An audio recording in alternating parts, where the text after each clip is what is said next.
Assalamualaikum warahmatullahi wabarakatuh.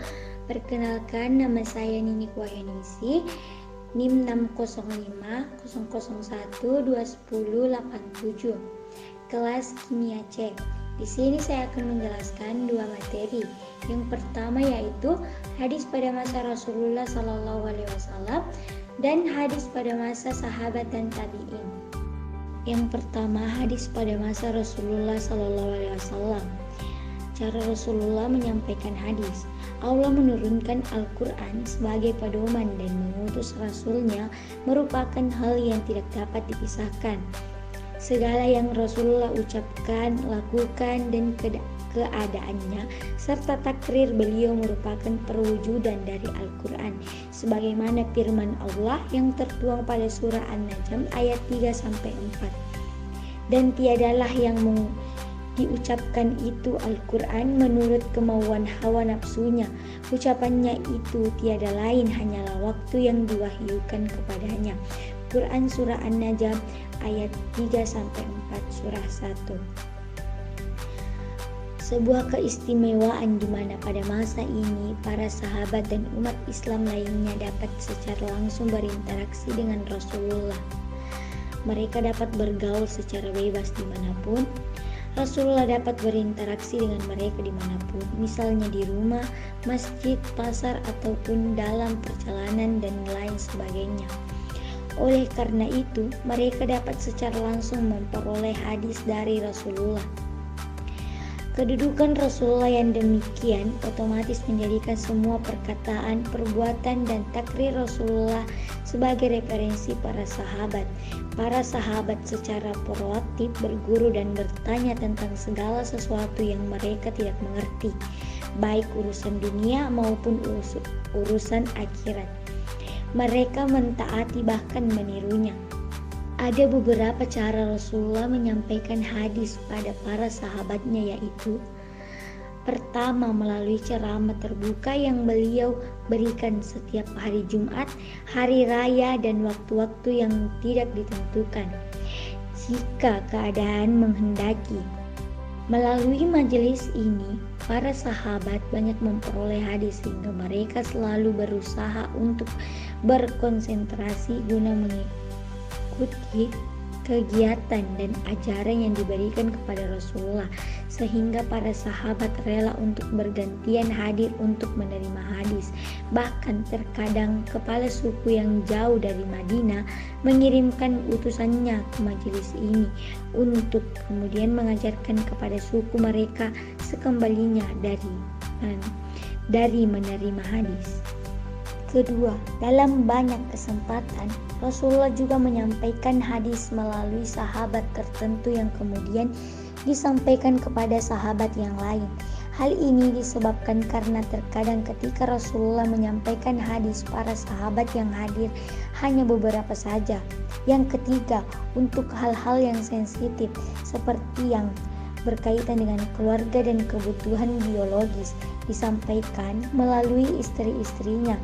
Begitu pula para sahabat jika ada hal yang berkaitan dengan hal itu segan bertanya kepada Rasulullah, maka para sahabat menanyakan kepada istri-istri Rasul. Keempat, cara yang dilakukan Rasulullah SAW adalah melalui praktik langsung. Sahabat melihat secara langsung Rasulullah melakukan perbuatan terkait dengan ibadah, misalnya sholat dan berwudu. Sebagai contoh peristiwa yang terjadi antara Rasulullah SAW dengan malaikat Jibril mengenai iman, Islam, ihsan, dan tanda-tanda hari kiamat. Baik, yang kedua yaitu hadis pada masa sahabat dan tabi'in. Rasulullah SAW memerintahkan para sahabat untuk berhati-hati dan memeriksa benar-benar suatu hadis yang hendak disampaikan kepada orang lain. Oleh karena itu, setelah wafatnya Nabi Muhammad SAW, para sahabat pun sedikit demi sedikit menyampaikan hadis kepada orang lain. Para sahabat setelah wafatnya Rasul tidak lagi berdiam di kota Madinah. Mereka pergi ke kota-kota lain.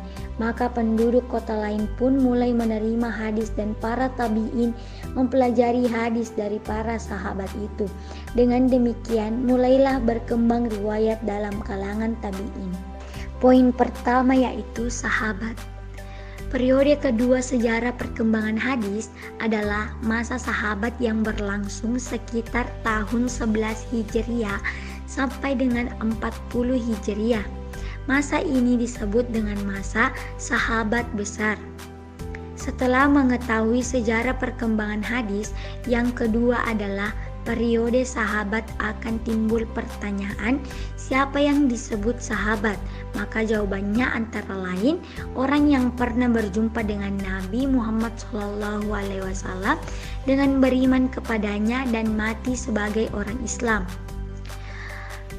Yang kedua, orang yang lama menemani Nabi Muhammad SAW dan berulang kali mengadakan perjumpaan dengan dalam rangka mengikuti dan mengambil pelajaran darinya. Yang ketiga, orang Islam yang pernah menemani Nabi Muhammad SAW atau melihatnya. Poin kedua yaitu tabi'in. Tabi'in artinya pengikut, yaitu orang Islam yang masa hidupnya setelah para sahabat Nabi dan tidak mengalami masa hidup Nabi Muhammad SAW. Periode kedua sejarah perkembangan hadis adalah masa sahabat, khususnya adalah Khulafa al-Rasyidun atau Abu Bakar al-Siddiq, Umar bin Khattab, Utsman bin Affan, dan Ali bin Abi Thalib. Sehingga masa ini dikenal dengan masa sahabat besar. Periode ini juga dikenal dengan zaman al-tazabbut wal iklal min riwayah, yaitu periode membatasi hadis dan menyedikitkan riwayat. Hal ini disebabkan karena para sahabat pada masa ini lebih mencurahkan perhatiannya kepada pemeliharaan dan penyebaran Al-Quran. Akibatnya, periwayatan hadis pun kurang mendapat perhatian. Bahkan mereka berusaha untuk bersikap hati-hati dan membatasi dalam meriwayatkan hadis. Kehati-hatian dan usaha membatasi periwayatan dan penulisan hadis yang dilakukan para sahabat disebabkan karena mereka khawatir terjadinya kekeliruan dan kebohongan atas nama Rasulullah SAW. Karena hadis adalah sumber ajaran setelah Al-Quran, keberadaan hadis yang demikian harus dijaga keautentikannya sebagaimana penjagaan terhadap Al-Quran. Oleh karena itu, para sahabat khususnya Khulafa al-Rasyidin dan sahabat lainnya seperti Al-Zubair, Ibnu Abbas dan Abu Ubaidah berusaha keras untuk memperketat periwayatan hadis. Demikian materi yang sempat saya sampaikan. Saya akhiri dengan ucapan Assalamualaikum warahmatullahi wabarakatuh.